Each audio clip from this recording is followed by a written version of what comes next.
Hey guys, Freddy here. Welcome back to the second part of Retro Magazines. And this week we're going to be covering White Wolf Magazine issue 37.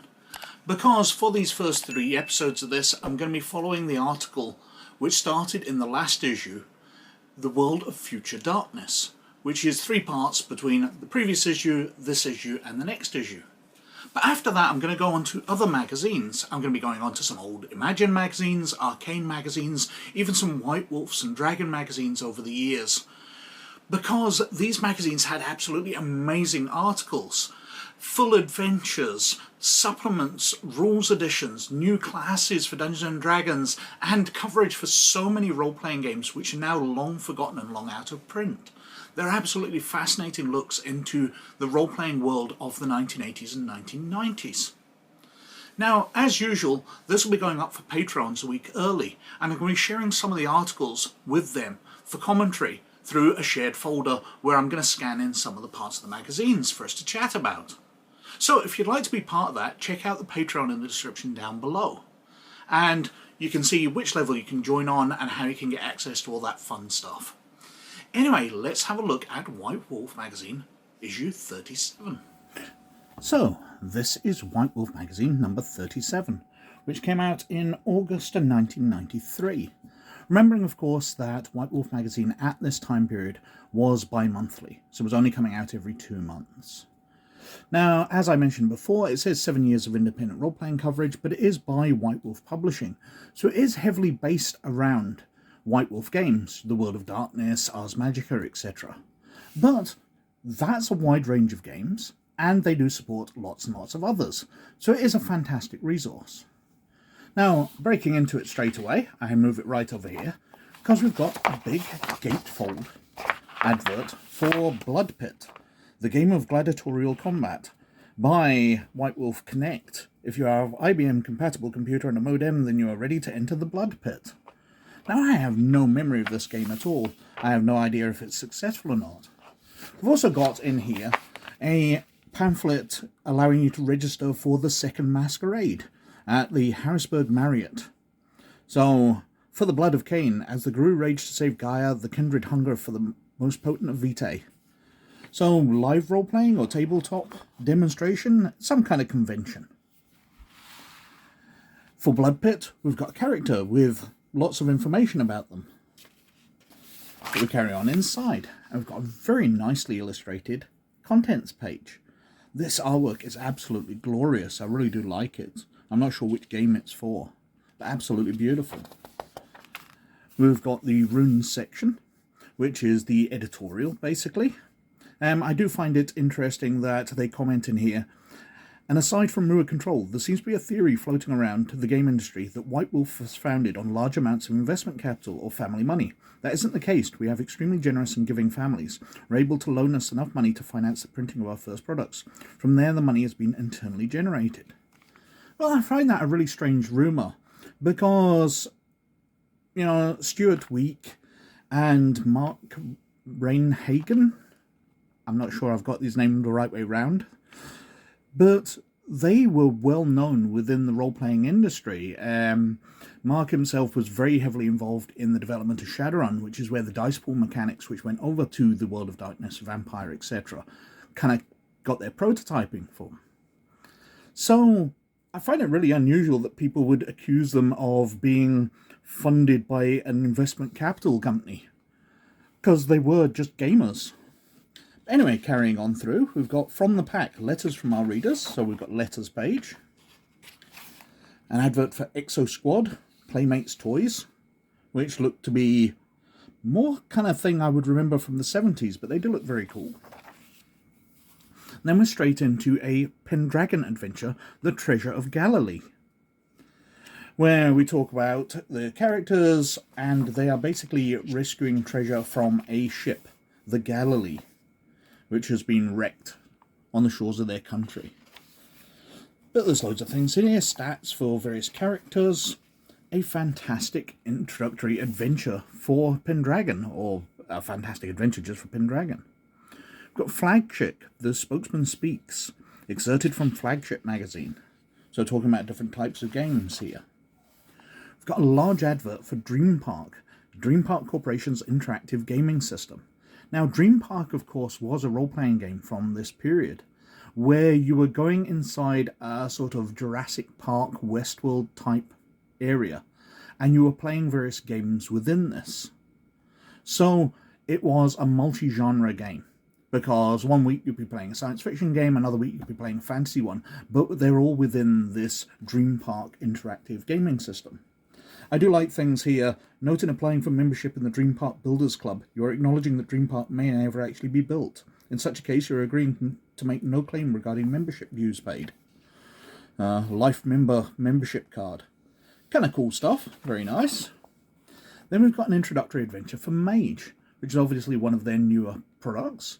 Extremely nice stuff. I don't know a huge amount of Mage, so I can't judge how good the adventure is. But no doubt other people will be able to tell us. A nice advert for Battle Lords of the 23rd Century here. Carrying on through, a nice advert for King Arthur Pendragon, 4th edition. And then we've got a feature review on The Masquerade. Now, this was the live-action role-playing version of Vampire from White Wolf's imprint Mind's Eye Theatre, which was to cover LARPing. Now, one of the things I find remarkable about this article, having read through it again, is it's got stuff from Ray Winninger here, including some nice photographs of him. Get away, creep, I'm not part of the game. A beast I am, lest I become a beast I become. I don't want to play anymore, and he's doing finger guns to the mouth. Now, for those who don't recognise the name, Ray Winninger was, until October last year, product line developer for Dungeons & Dragons at Wizards of the Coast, so has become an absolute massive name in the industry. He stepped down before all the OGL stuff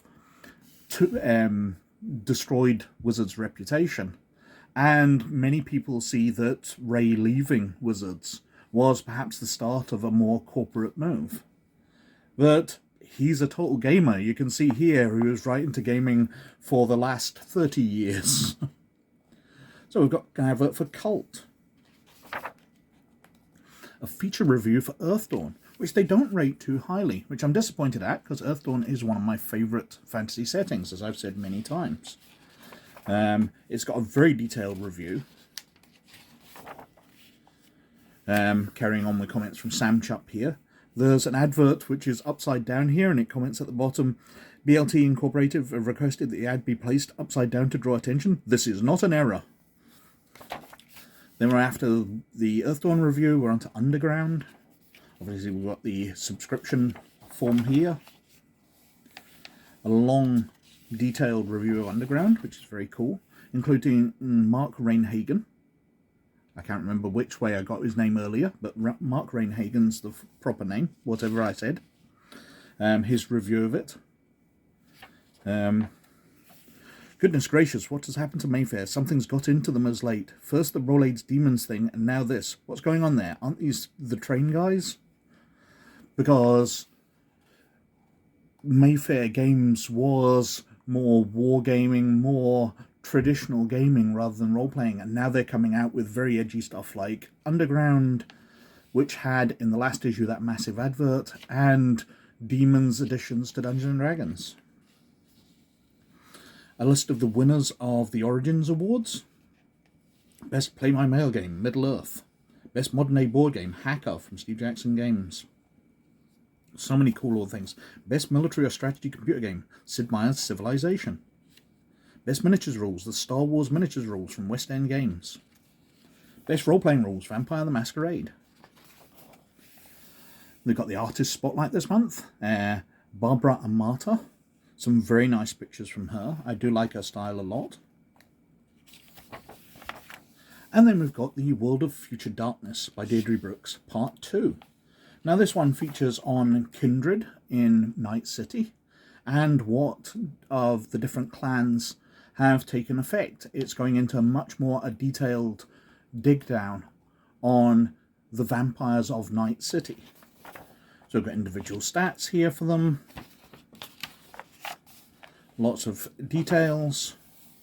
Lots of different characters to flesh out Night City in a future darkness world. And we've got a bunch of story ideas. Then we're on to the Silicon Dungeon section, which is reviews of video games. And we've got, first of all, a review of Strike Commander. Now, if I remember right, that was like Wing Commander, but where Wing Commander was space combat, Strike Commander was more traditional aircraft. We've got an advert for the Sierra Network. Capsule reviews, Challenge of the Five Realms. An advert for King's Point, another game. Command and Control Center to be used by Games Master during play. Never heard of it, I have to admit. We've got an advert for Veil of Darkness, Eye of the Beholder 3, Unlimited Adventures Fantasy Construction Kit, Spelljammer Pirates of Realm Space, Daughters of Serpents, The Prophecy. Then we're on to a feature review for Blood Pit, which is obviously the video game we had the big advert for at the start. So there's lots of information here about it. But again, I have no memory of this game. We've got an advert for Studio X, the Portfolio Shirt Series, limited edition. See you at Gen Con. Then we've got capsule reviews, which again astound me. Like the last issue, because this is a bi-monthly magazine, these are all products they're reviewing just from 2 months. And there's just so much in here. So we've got, for AD&D, The Murky Deep. Swamplight. For Ravenloft, we've got Roots of Evil. For Amazing Engine, we've got Fairy, Queen and Country. Amazing Engine, of course, being TSR's multi-genre game. The Amazing Engine System Guide. For Ars Magica, we've got The Maleficium, or Malefictum, I'm not sure how it's pronounced. I thought the pages stuck there. PAX Day, Dark Champions for the Champions game, and Viper, sorry. DC Heroes, Who's Who in the DC Universe, 1, 2, and 3. For Dream Park, we've got the Fiendish Agents of Falkenberg. For Gamma World, we've got the Overlord of Bon Par. Treasure of the Ancients. For GURPS, we've got GURPS Atomic Horror, which sounds fantastic. Miniatures, we've got Werewolf the Apocalypse miniatures. Fantastic Noir Vampires. We've got Nightlife 3rd edition, Over the Edge. New Faces. For Rifts, we've got England. It's a book I'll have to cover at some point. After having read the entirely disappointing Rifts World book Atlantis, I was a bit sceptical about the validity of this third world book. Well, I actually really liked Atlantis. It set up the world pretty well, had tons and tons of ideas in. We've got Demons 2. They reviewed Demons 1 from Mayfair Games for Dungeons & Dragons last month. Denizens of Rekna. To Hell and Back, again by Mayfair Games. Really publishing a lot for AD&D. Really cool stuff. Stormbringer, Sea Kings of the Purple Towns. Talislanta, The Scent of the Beast. Got Traveller the New Era getting reviewed here. It gets a 4. So higher than Earthdawn got, but still not a great mark. And Survival Margin, Gateway to the New Era.